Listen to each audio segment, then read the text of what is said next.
Classmates. We all have them. And that was a very poor attempt at an intro to this video. Yeah, if you will excuse my glancing over this way, I have a little script with all my thoughts, so sorry about that, but I didn't want to memorize all this.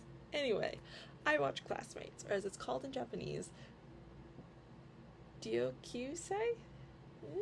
But for this video, I'll be calling it Classmates.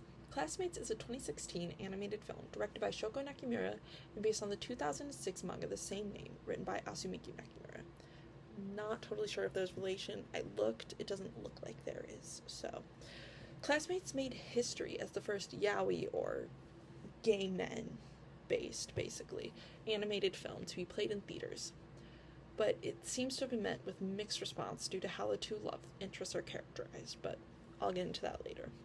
The spoiler-free summary is there are two boys, Sajo and Kusakabe, who are in the same class rehearsing a song for an upcoming choir competition.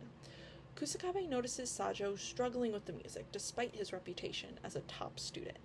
Kusakabe offers to help Sajo out and teach him the song. During these lessons, the two grow closer and eventually start a relationship at the choir competition. Throughout the movie, the pair face many challenges as they learn to navigate this new relationship. Classmates is heartwarming and wholesome. It is also beautiful to watch. The animation is different from what audiences are used to seeing from anime. The style is much more, I guess I would say, sketchier, and it's colored with watercolors, which aid this sketchy look wonderfully. It makes the whole film look like it has a lot of love and care put into it. Not to say that, like, other anime, like, don't look like this, but the watercolor makes it look homemade, kind of, in the best way. It's, like, less produced. Now to the actual content of the movie. The movie takes place over the span of a year and is divided into 4 parts: summer, autumn, a complex fool, and a simplex fool, and second summer. I'll go through them one by one. The movie starts in summer. We see the first shots of our protagonists.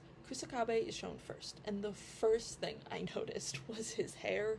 There's this, like, common trope in magical girl animes where the main girl, or the magical girl, inexplicably has vastly different hair than everyone else in the show, both in, like, style and color. Like, there's, like, her hair will be, like, bright pink or, like, purple with, like, 3 ponytails coming out of it, and Kusakabe has bright, long blonde hair, which makes him just stick out like a sore thumb, and it made me immediately think of magical girl animes for some reason.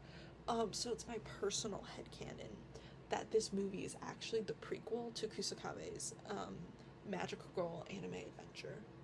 So, anyway, we open on them in their class practicing a song for an upcoming choir competition. Kusakabe notices that Sajo isn't singing and assumes that because Sajo is one of the top students, he must think the singing is below him. Later, after school, Kusakabe forgets his lunchbox in the classroom, and when he walks in, he finds Sajo practicing by himself. Kusakabe points out the mistake Sajo is making, and this sparks a conversation where it's revealed that Sajo has been cramming in secret for all of his classes because his eye prescription is wrong, and he can't see the board. Kusakabe offers to help him out with his choir song. This is followed by a montage of them practicing, and this brings up my first criticism of the movie. Classmates is only 60 minutes long, including credits, so we can estimate that there's really only about 50 minutes of actual story, maybe 55. We'll be generous and say 55. It's a very short movie considering there's an entire year to cover. This unfortunately means that things happen off-screen or in montages. This gave me more questions than answers. We see that Kusakabe and Sajo are closer, but we don't know anything about how those lessons caused that. They are just closer now, and we have to accept that. We also see Kusakabe being late to band practice because he's helping Sajo. We know almost nothing about his band or who's in it. I'm not sure any of them really have names at all. A lot of this could be fixed by giving the runtime an extra, like, 10 to 20 minutes, just to flesh out the relationships and the background of this world a bit more. But back to the movie. They finally reach the end of this montage and are drinking some sparkling water by a fountain. Sajo spills his bottle and they both go to pick it up, so obviously they have to kiss. Kusakabe then immediately runs away, going on about how he's just gonna go die. He's just gonna go find somewhere and he's just gonna die. And if that is not the most relatable thing to feel after kissing your crush, I don't know what is. Also, such a side note, Kusakabe runs so much in this movie. He is constantly running, and the way they animate him is so funny to me because they make, like, his torso and him, like, basically horizontal as he's running, with his legs, like, going like Shaggy from Scooby-Doo, and he's just a blur across the screen the whole time. It's so funny to me. Anyway, that's not what we're talking about. But the day of the competition arrives, and Kusakabe gets so emotional about how well Sajo is singing and how he doesn't need him anymore. And he starts sobbing mid-song and runs out. Sajo follows, and the faculty, for some reason, interpret this as them purposefully causing trouble? I don't know. In an attempt to not get caught by the teachers, the pair hide in, like, this really tiny shed. There, Kusakabe and Sajo realize their feelings for each other, and Kusakabe kisses Sajo. This demonstrates the second major problem I have with this movie. Anime romance tropes often involve the male occupying the more dominant role. This involves the man initiating almost all forms of intimacy or PDA, and some dubious forms of consent. The male will ignore being told no, and clear signs of nervousness or being uncomfortable. The female, on the other hand, is very submissive and shy and innocent. Kusakabe and Sajo occupy those roles perfectly, with Kusakabe being the man in the relationship and Sajo being the girl. This is the most criticized aspect of this movie, as it perpetuates harmful stereotypes about how queer relationships function. It also brings to light the target audience of this movie: young teen girls. It is no secret that gay couples in media, whether they're canon to the story or not, are frequently fetishized and infantilized by young teen girls who think they are being allies. This is exacerbated by the fact that the author of the original manga is in fact a woman who is known for her yaoi manga. This calls into question the intentions behind the making of the manga and the film, whether it was made to further acceptance and representation for gay men, or if it was to continue to provide suspect fetishistic manga to teen girls. It's certainly a problem that continues in the fandom space on the internet today. If you listen to the teen girl fans of something like Heartstopper, you would think the main characters are cutesy, short, nerdy, innocent boy, and his big, strong, dumb boyfriend, which is far from the reality of them being normal teen boys who happen to be gay. All this to say, it's glaringly obvious that the manga was published in 2006, and it's unfortunate that this is the representation that theater audiences were first introduced to in terms of gay men in animation. Now, back to the movie. After they kiss in the shed, we move on to the next section, Autumn. We begin this section back in the classroom as they read love poems. After class, Kusakabe is talking to one of his dude bro friends, who basically asks if he's gay and if he and Sajo are dating. Kusakabe is mostly confused before dude bro clarifies he doesn't care if he's gay. Sajo is just so different from the rest of them. I can really only assume he means that Sajo is smart. That's really the only difference I can find. And Kusakabe just kind of awkwardly laughs this off, and Sajo overhears this and runs away in classic rom-com fashion. As they are walking home together, Sajo brushes Kusakabe off, and when Kusakabe asks if he can kiss him, Sajo says no. Kusakabe tries to kiss him anyway. Great. Kusakabe then asks if they're dating, and Sajo says no and runs away. People love running away in this movie. The next day, Kusakabe is in his college counseling meeting and can't think of anything to do when he graduates high school, and instead recites the beginning of a poem. The counselor figures out that Kusakabe and Sajo were dating but have now broken up, and tells Kusakabe to tell Sajo that he's up next for counseling after school. When Kusakabe tells him, Sajo brushes him off, which annoys Kusakabe greatly. In Sajo's meeting, the counselor tells him he's, like, so smart and so cool, and he can do, like, whatever he wants when he graduates. He then recites the poem that Kusakabe was saying earlier, thinking that it was important to their relationship. The counselor then asks more about the relationship and says, think about two boys in a relationship. They go after girls in college. Because everyone knows, gay men, yeah, they're actually straight. So, the counselor then kisses Sajo. Awesome. So cool. Across town, Kusakabe is being really emo, and he realizes he needs to talk to Sajo right now. And then he runs across town. Like, when I say across town, this man goes over bridges and train tracks. I don't know how far away this school is, but it's far. And he walks in, and he sees them kissing, and he immediately knocks the teacher out. As he should. So they go outside, and Kusakabe recites the poem again, and Sajo finishes it. And it's revealed that it wasn't important at all, actually. Kusakabe just couldn't remember the next line. So, but they confess their feelings, and this section ends with Kusakabe asking Sajo out properly. The next section is a complex fool and a simplex fool. This scene opens with Kusakabe talking to his bandmate about their farewell performance before the band breaks up. Sajo is hiding around a corner the whole time because he doesn't really like Kusakabe's friends. As they walk home, Kusakabe discusses how the band is breaking up because the singer is going to college far away.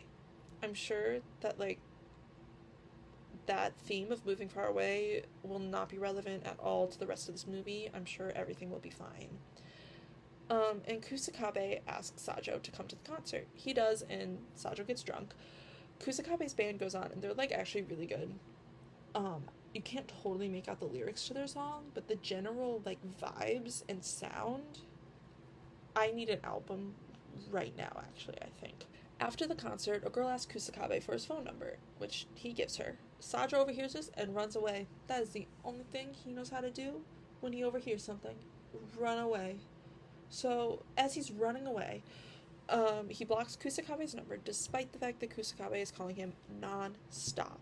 He then goes on about how if he just cuts him off right now, it'll be like it never happened, and it won't hurt as much. So we just need to end it now before things get too serious. Then he goes to a park, and he lies down, and he stares at the sky. This is all totally normal and not dramatic at all. This is a normal reaction. But Kusakabe calls him from a payphone, and Sajo picks up, and Sajo's like, bro, I'm at a park. So Kusakabe finds him, and they make up. We're all happy again, and we begin the final section of the movie, Second Summer. This opens with it being very clear that Kusakabe still has no plans for post-grad, and he decides he needs advice from the counselor. Not about planning his future. But he needs advice for his relationship because Sajo is just so shy and innocent. I really hate this characterization so much. I find it so weird and gross. I don't like it. Anyway, in this conversation, it is revealed that Sajo is going to be going to Kyoto University, which is very far away. This prompts a conversation between the two at the fountain where they first kissed, and the conversation is essentially just this. Why didn't you tell me you were going to Kyoto? Well, you haven't told me anything about, your future plans. So, you're not totally innocent in the situation. I also don't know what you're doing after we graduate. Well, then I guess we actually don't know anything about each other at all, and I don't even know why we're dating. So. And then he runs away. This movie is just full of completely rational and proportional decisions. And if you're keeping track, this is the third breakup, and we're at the 40-minute mark. It's so interesting what they decide not to include to keep the short run time, but in 40 minutes, we get to see them break up 3 times. And 2 of those times were, misunderstandings from Sajo overhearing something. This is a complaint. I don't have enough thoughts on it to expand and analyze this. It annoys me that In 40 minutes, they break up 3 times. And yet, we still don't know so much about these people. So now that they are broken up, we are shown again that Kusakabe has no plans or prospects for post-grad, while Sajo is preparing for these mock college placement exams. Kusakabe's friend invites him to a hot spring to relax, and there he asks Kusakabe if he's gay and if he and Sajo are dating. Kusakabe says yes, despite the fact that they just broke up, and his friend says he's not freaked out because he's gay, but because they don't make sense together. He also says he knew Kusakabe didn't like girls, and he was worried it meant that he would never be in love with someone. But this thing with Sajo must be a good thing then, because it means he can be in love with someone, he can experience that. And that comment was just, like, weirdly touching to me. I can't really explain it, but it felt, like, really sweet. Even though this whole interaction is, like, weirdly done where, like, the bit is, like, oh, it's funny because he's gay, and this is his dude, he's talking about this with a guy, and he's gay. Like, that's, like, kind of the comedy of this conversation, which is really sad to me, considering this film was released in 2016, that was still, like, the thing. The bit is that he's gay, but just the comment of his friend being, like, happy that he gets to experience being in love with someone, it was sweet to me, and it affects Kusakabe too, because it's that comment that makes him realize that he's in love with Sajo. We then cut to Sajo on the train, on his way to the mock placement exam. Here, we're shown that Sajo is afraid of trains. This is a really weird fact for them to drop in the last, like, 15 minutes of the movie. Again, more runtime could have fixed this. But Kusakabe calls Sajo, and he realizes something is wrong while he's on this train and tells him to get off on the next stop. At this stop, Sajo faints, and when he comes to, Kusakabe is there, and it's revealed that despite his smarts, Sajo is at the normal people high school. Why? He couldn't get on the train to the high school placement exams because he's so scared of trains. This is such a random fact. I cannot get over, like, this section is insane because we find out so many random things. Like, he's just afraid of trains. That's just a thing now. And Sajo then realizes that he's gonna be late for the exams. But don't worry. Kusakabe got a motorcycle license and a motorcycle while he was on the trip to the hot springs. So it's fine, actually. That was all off screen, don't worry about it. But on the way there, Kusakabe says he doesn't know what he's gonna do with his life, but he knows that he doesn't want to break up with Sajo. So sweet.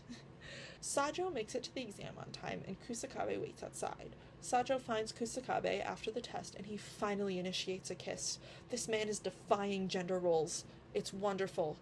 And then the credits roll. Altogether, Classmates is a very cute and sweet movie that is utterly beautiful to look at. Unfortunately, the actual content is difficult to watch. From the constraints of the runtime to the concerning characterizations, I'm not sure I would recommend this for anyone who's not a 12 to 13-year-old girl. I'm not sure that anyone else would really enjoy it. Although, I don't think they should watch it either. I don't want to enforce the characterization of gay men in this movie. I think I'd give it like a 6 out of 10. It's enjoyable, but only if you don't think too hard.